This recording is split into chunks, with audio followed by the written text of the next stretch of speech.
Hi, I'm nervous, and today we are going to be doing another episode of The Nervous Breakdown, and specifically we're going to be talking about the potential ramifications of an over-commercialized, oversaturated mascot horror market. And before we get started, I do just want to say, especially if you've never seen one of my nervous breakdowns before, everything I'm going to say in this video is just my own opinion and observations. The nervous breakdown is just a place for me to unscripted ramble off my thoughts as they come to me. You could consider it closer to a podcast, but I'm not officially calling it that. But it is what it is, right? Okay. Now I'm going to be getting into some disclaimers now about what this video isn't, but if you want to jump right ahead into the video, skip ahead to the next chapter. I just want to say that this video isn't some sort of anti-merch campaign. If you'll notice behind me, I do have some pieces of Five Nights at Freddy's merch. I have partaken in the world of video game merch, and I'm not against it inherently. So I just want to put that out there. And of course, I don't think that there's anything wrong with marketing toys to children when your video game is targeted at a younger demographic, or even if it isn't, frankly. I think that it makes total sense to find different ways to keep people interested in your brand, your video game company, whatever it is. I may have to add another disclaimer while I'm talking about this stuff because I feel like there was something else I wanted to say, but I can't remember it right now. And I really do just want to get into the video. So without further ado, don't forget to like, subscribe, become a part of the nervous system, do all that good stuff. And now let's get to rambling, I suppose.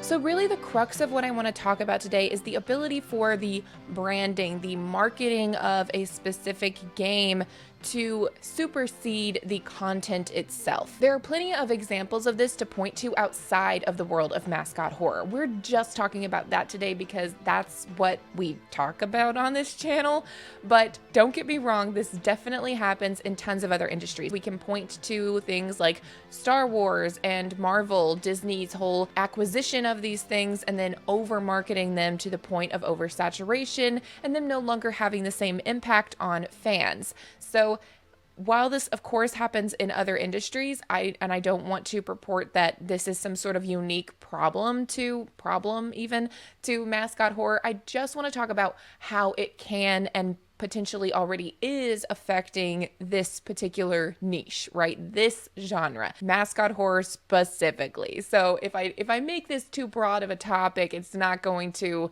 be as easy to point to specifics. And what oversaturation looks like for every industry is gonna be different. Like for me, with Marvel, it was just burnout. I didn't want to keep going to the movies and seeing them. I didn't want to spend so much of my time watching TV shows that I didn't really love because I needed that information for context for whatever was coming next. I couldn't just pick and choose specific areas that I enjoyed. You had to consume all of it in order to understand things that came later down the line fully. So then I just didn't watch the things that weren't as exciting to me. And then when I would finally get back to something that was interesting to me, I wouldn't understand half of what was going on. The characters weren't being introduced. And I would just kind of have to go, well, I guess just that part of the movie isn't going to hit me the same way because I'm not going to go back and watch 3 movies and 2 TV shows that objectively weren't interesting to me, right?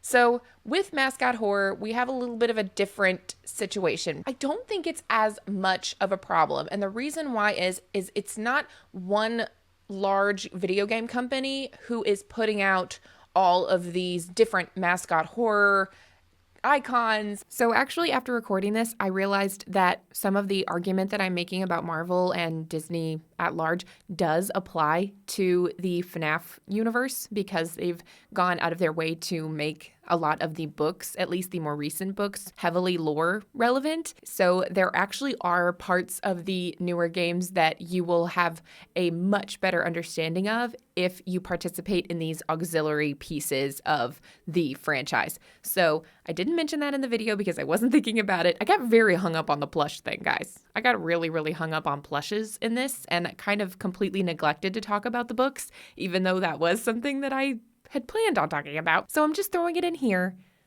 Thank you for listening. Back to the video. Something the world of Mascot Horror has going for it is that there are these multiple different companies who are taking their stories and their companies in different directions. Like, if I'm more of a fan of Five Nights at Freddy's than I am of Poppy Playtime, I'm not losing the enjoyment of either one of those, right, by not indulging in one of them. So that is one thing we don't have to worry about in Mascot Horror, is that we're not dealing with some kind of like monopoly situation where one company is kind of in charge of everything that's going on in the world of Mascot Horror. So we get a lot more variety. But where that sort of innovation and creativity can fall off is when companies, no matter who they are seeing something get a lot of success, get a lot of profit, and start going, okay, let's do something like that. And you get a lot of different companies trying to do something similar because they're more worried about getting the popularity based off of the success of something else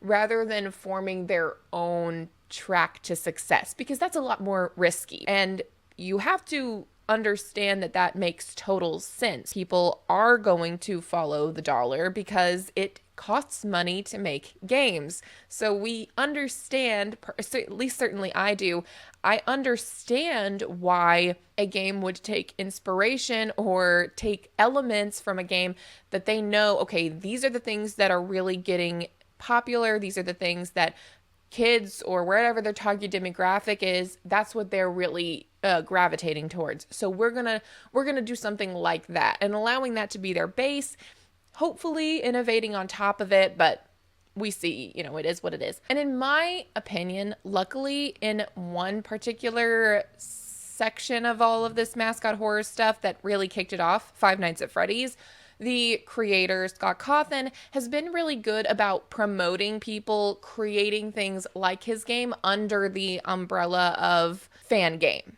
right? So where they're not worried about encroaching on some copyright or getting in trouble or anything like that, but they're also not having to just make some kind of like copycat game where people are going to feel like they're like leeching off of the success of Five Nights at Freddy's. One could make the argument, but I have seen, quite frankly, the most innovative gameplay mechanics in Five Nights at Freddy's fan games. My favorite example of this is Juniors. It is a game that is, if you know Phasmophobia, is similar to Phasmophobia, has some similar game mechanics to Phasmophobia, where you are the night guard, and your responsibility is to figure out which of the animatronics in the building are currently haunted. You have to be looking through the cameras, not to see, oh, is somebody coming, but looking for clues in the rooms that give off, okay, if this specific thing is happening, then it means Chica is haunted. If this specific thing is happening, it means that Freddy is haunted. It's very interesting. And you also have to be bringing them in for repairs throughout the night. So you have to physically bring the animatronics to you instead of trying to ward them away. And if you're wrong about who's haunted and you bring a haunted animatronic into your room, it's going to get you. So it's a very innovative way to explore the world of Five Nights at Freddy's. And because the creator, Cawthon, was so comfortable allowing people to make games like this, I think that they were able to get a more success, right? So this is what I'm talking about, where it's like, oh, we want to do something like Five Nights at Freddy's. We want to work off the success of Freddy's, but, we can't literally recreate that game. Cawthon is sort of encouraging those behaviors, and that is actually leading us to some very innovative games that are getting a leg up because of their association with the really popular franchise. So in that vein of things, right, it's actually a positive that people are taking something as a base because they know that it's popular and innovating on top of that. The problem is when that becomes a lot more profit motivated than it is creativity motivated. Okay, another brief interruption just to say that I was thinking about this more as well. And I do actually think this is a double-edged sword because on the one hand, like I'm saying in the video, it could be a positive to have a built-in fan base. But on the other end of that argument, you could say this actually stunts creativity, innovation, growth within the Mascot Horror community because we feel obligated or we feel pulled to actually actually work off this existing piece of media instead of innovating and doing our own thing. These developers are innovating, right?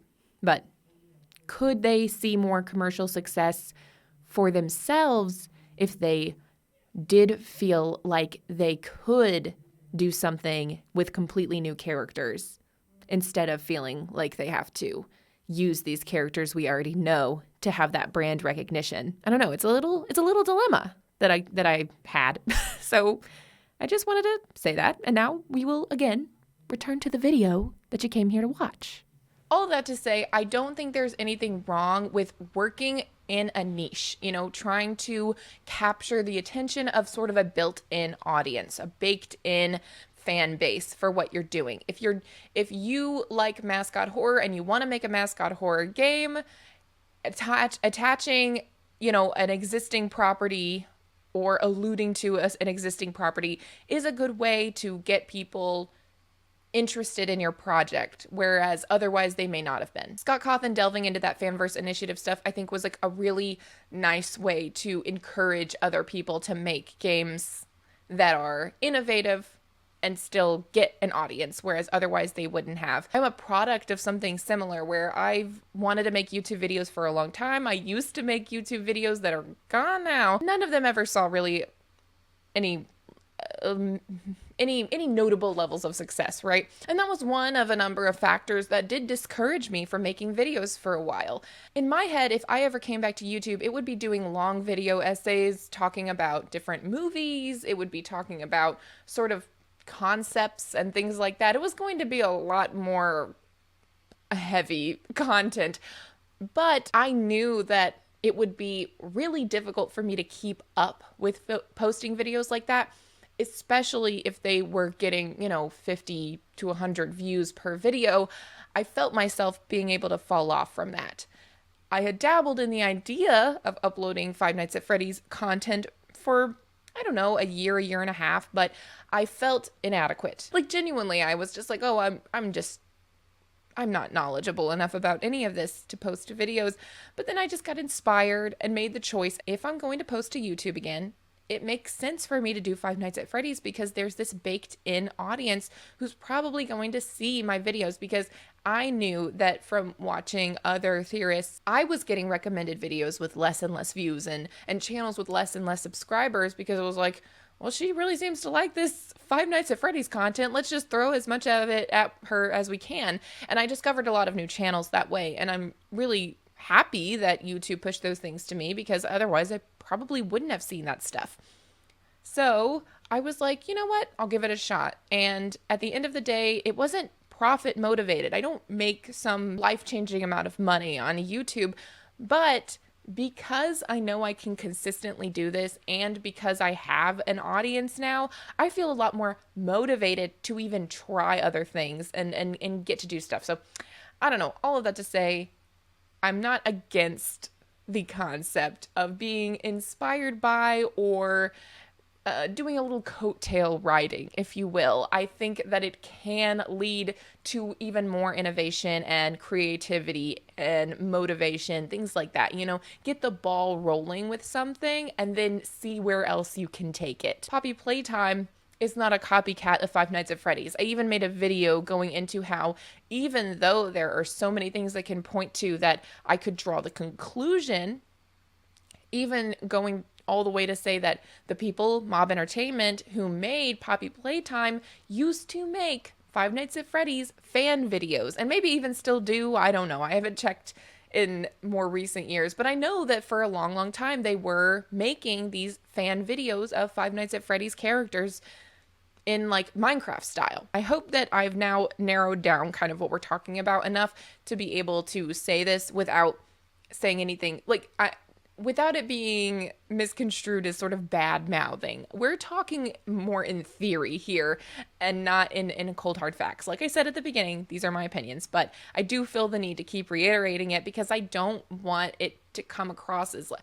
I don't know the minds of the people who are making these games and things like that. I can only speculate. And so that's what we're doing here. All that to say, there comes a time or a point where you can sometimes you can lose the heart of what you're doing when money becomes too much of a focus. And part of this is just capitalism. We can't necessarily put, at least I would never put, all of it on a company for chasing profit. You have to do that. Like I said, people cost money. Having employees costs money. Making games costs money. Paying for all of the software and the equipment that you need to create good video games costs more and more and more money because you have to keep upgrading with the industry standard. Now, do you always have to do that? No, there are plenty of indie games that do not operate on the industry standard of, Unreal Engine 5 to create incredible experiences. But we know that at a certain point, when you are that serious of a game, when you are that big of a company, there's an expectation set for you. And you feel, in some ways at least, obligated to meet those expectations. So it's fair to say money has to be a part of your business plan, but what I want to talk about now is when that supersedes what the experience is and how you can even kind of get into this on accident. I don't know that this necessarily has to be like, oh, whatever, make the game. We don't care really what the story is or how much it makes sense. Just anything. Make sure you add enough new characters that we can pump out more merch. That can become really problematic. But there's also just a level of trying to be profit-minded for your company in a way that does actually take away from the experience, the main experience, which is the game itself. And this is something I'm starting to experience with a number of properties. Now, I do have to say I am coming at this from the vantage of a fully grown adult and not someone who is younger, between the ages of like 7 and 13, who this stuff may be more effective on. I don't know. In my opinion, I feel like kids as a rule have become more desensitized to horror imagery and things like that, potentially even because of the mascot horror genre, which has the ability to appeal to kids more. But I found that there's evidence to suggest that some of the commercialization of these properties has led to the pullback on some of those more frightening elements. Hey, it's me again.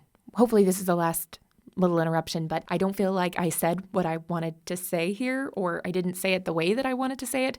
So, to some, I believe that too much exposure to the threat that we face in the game via merch and advertising and things like that makes it less threatening in the game.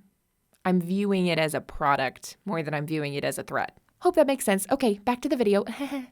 Specifically, when I was reacting to the second Poppy Playtime trailer, and this actually also applies to the first one, but I didn't watch that one on stream or on video.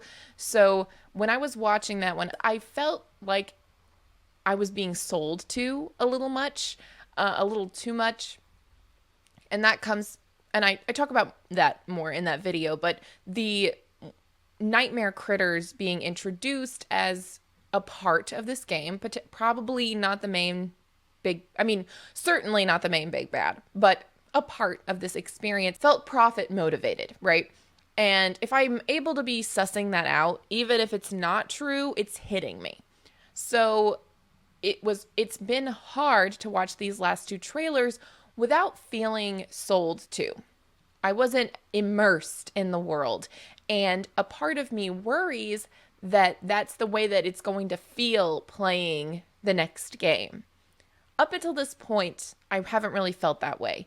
But after the success of the Smiling Critters, they became really front and center of a lot of the marketing. They created plush versions of all of them. They just recently released a package of like mini plushes that actually smell like the Smiling Critters are supposed to smell. And I'm not even saying it's a bad business decision to now release the Nightmare Critters. I think that that's a smart business decision, but I can't take the Nightmare Critters seriously at all. There are probably things that could be done in the game that's going to come out in January that would change my mind, or that would adjust my opinion, or would allow me to take these critters seriously.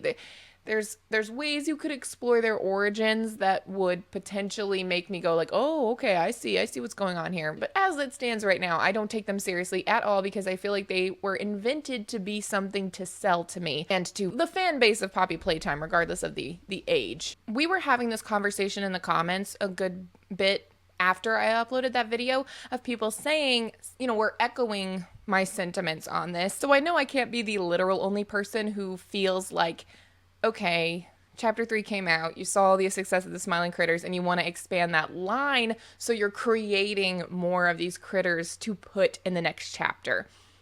I'm worried now that the experience will be me seeing things that are trying to be sold to me rather than an experience where I'm actually finding myself naturally drawn to these characters and naturally excited to, have merch made of them. Another example of this that felt exploitative was the entire concept of FNAF AR and everything that came along with it. Playing this mobile game and then being marketed toy after toy after toy of every new creature that showed up in FNAF AR made me never even download the game at all.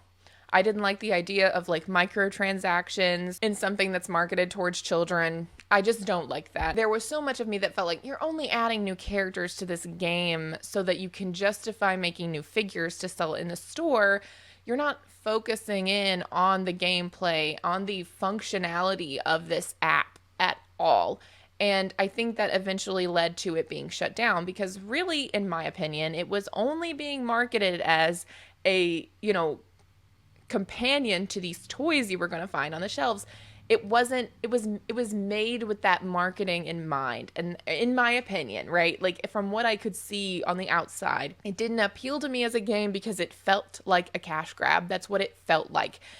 And that takes away from all of this, and there's other series that are guilty of this too.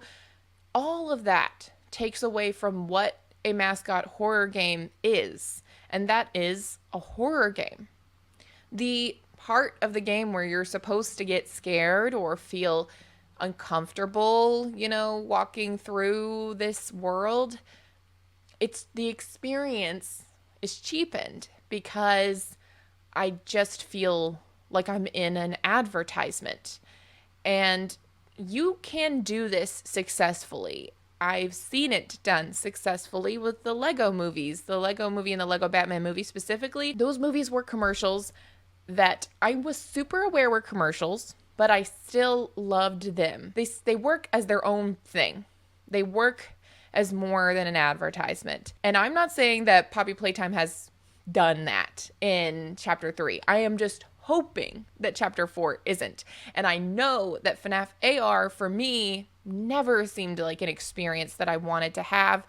And I don't feel like they reached their full potential. In fact, I know that they didn't go and do everything that they set out to do or potentially that they were supposed to do because there were emails and things like that in the game that never got released. I don't know if that was exclusively because the game was canceled or because, there were just other issues.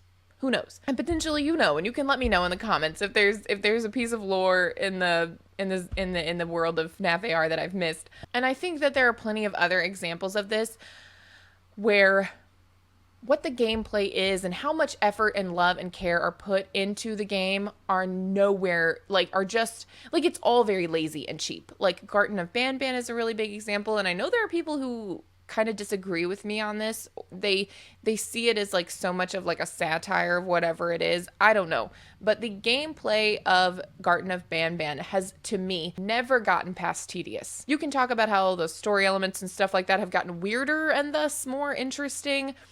But for me, it's not it. It's not it. I feel like the story is lazy. The merch is lazy. It all feels very centered around how can we put in the lowest amount of effort and still maintain some level of interest and profit. And I don't think the shock value is enough. And it's not a mascot horror game because it's not even trying to be scary anymore. It's just a mascot game. I don't know What else to say? And I feel that way about some other games too, like Rainbow Friends. It's hard to think of some other examples right now, just off the top of my head, but it's the difference between being like, I want to make a really cool horror experience, and in order to do that successfully, I am going to have to do a level of marketing, PR, merch, etc., etc.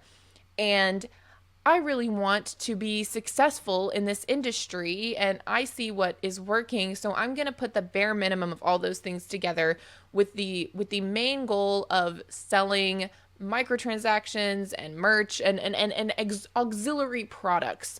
The experience itself is not at the forefront of the operation. And to me, on the other end of the spectrum, you have franchises that have chosen to not overmarket themselves, or maybe it's not a choice, maybe it's just what they're capable of doing, but I think it works better even if it's not an active choice that they're making, but one that they're making due to dealing with the amount of resources available to them.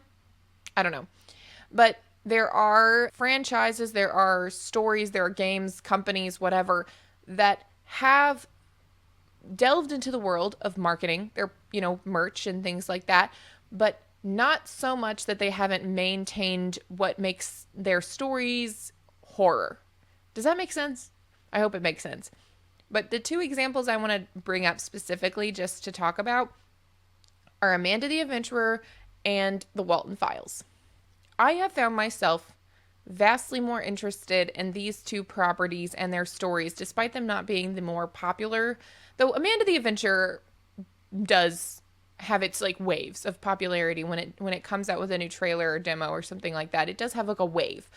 And, they have merch that they have out there and available, but it is not like they are introducing new characters all the time in order to continue to sell merch. They've stuck with their core. They know the story that they want to tell, and they're going to continue to tell it. Even if the possum character in Amanda the Adventurer 2 became really popular among people, I have enough faith in the company that they wouldn't then shoehorn in, 5 more little varmint creatures in the next installment of the Amanda the Adventurer just because they're like, oh, good, now we can sell a possum plush and a raccoon plush and a rat plush and whatever else, like they're going to continue to tell their story. And the Walton Files, I feel, is the same way, where they've definitely made merch and they've even made trailers or commercials for their merch that are actually really, really interesting. And I would honestly really love it if the bigger companies would market their merch the same way the Walton Files does.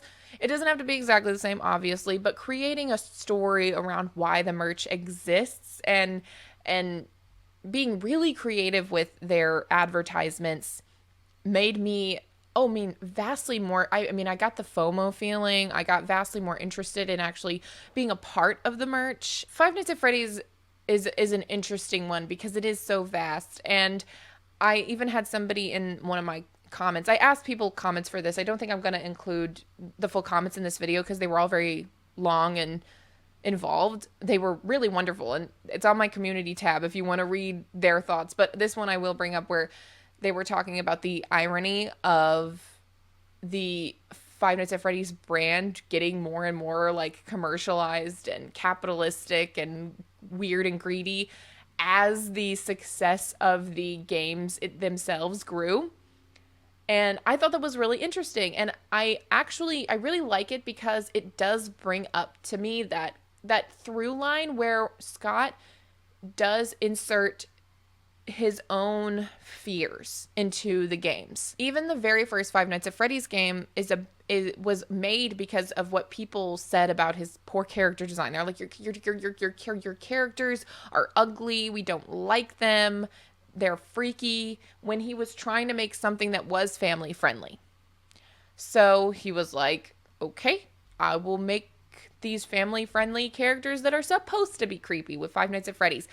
It's supposed to be this family friendly restaurant, but the characters in it are his character designs that people find so creepy. So it feels like every new iteration of Five Nights at Freddy's goes more into things that he himself has been or is currently afraid of. And corporate greed and just, becoming like an entity that has no heart behind it. I can imagine someone who started off as a one-man show indie developer feeling that way of like, oh gosh, is everything I do just a cash grab now? Like, is there any heart left to it? And the evils of AI and things like that. It feels very organic to me. So I actually really do appreciate that. I don't know how much that has to do with like the over commercialization of things, but I think that, you know what? It's the level of self-awareness. A level of self-awareness really does a lot for some of these companies. Actually, to bring it back to Marvel, Deadpool is another really good example because, I'm jaded, I'm over it, I don't care anymore. But Deadpool got me back into the theaters, and I laughed at the self-aware parts where, Deadpool points out sort of the awful things that, Disney's done, or the ways that they've sort of gone, okay, well, we told Hugh Grant that it was all over, but now, nope, you got to come back, buddy. Nope, we're literally going to desecrate your grave and bring you back from the dead. It's that level of self-awareness that allows me as a viewer to kind of go, okay, well, at least they're in on it a little bit. There's only so much that can do. There's only so far that can take you. But I do believe that has been a smart decision, whether intentional or not. That has been a smart decision by Cawthon and Steelwool Studios to incorporate those parts of capitalism and exploring those themes. It's done good for them. I'm not forming good sentence, but I really do like that level of self-awareness being inserted in. I wish that Garten of Banban had a sense of humor that gave me a feeling that they were self-aware, because I've seen a lot of people make that argument that it's self-aware, and I'm like, well, if it is, it's not doing a good enough job of executing that in the game with the humor that is in the game. The humor that's in the game seems very lazy to me. And I am sorry if it's a game that you like, but man, every time that I used to be able to at least watch the gameplay because I was, enjoying people having this sort of like, what is going on reaction to it. But now it's played out. I get it. I'm like, whatever. I just don't, I could not even watch all of the last one. I would literally just zone out. So I want to get to the point where I'm kind of wrapping up my thoughts now.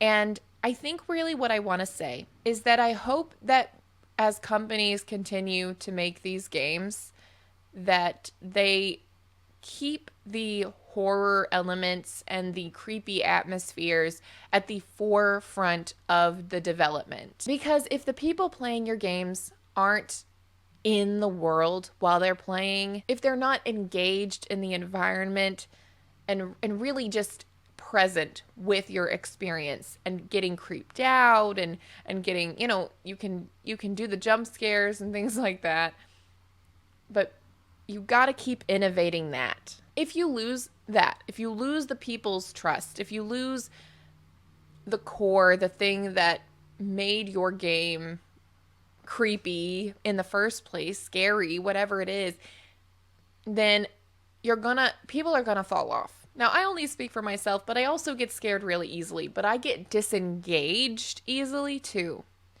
when I don't feel like something is genuine anymore. And that's something that I feel like Amanda the Adventurer and the Walton Files have both done so well. I care so much about Amanda / Rebecca. I care so much about Sophie in the Walton Files.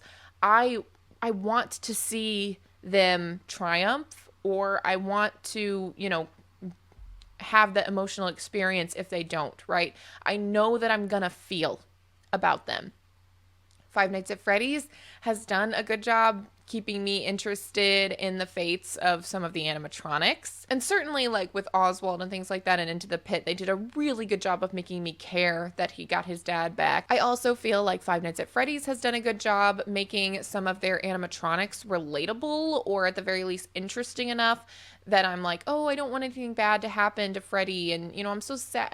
When you see Cassie happen upon Chica in Ruin, you're like, oh my gosh, I feel, even though it's a robot, right? I find myself interested in a lot of those things. I feel less so with the Mimic. I gotta be honest. I think that potentially I built up way too good of a headcanon for me to accept whatever his real story is going to be. Secret of the Mimic may pull me back in. I really hope Secret of the Mimic pulls me back in. But that's another game where the advertising doesn't feel like it's trying to sell me Jackie. It's trying to sell me on an experience.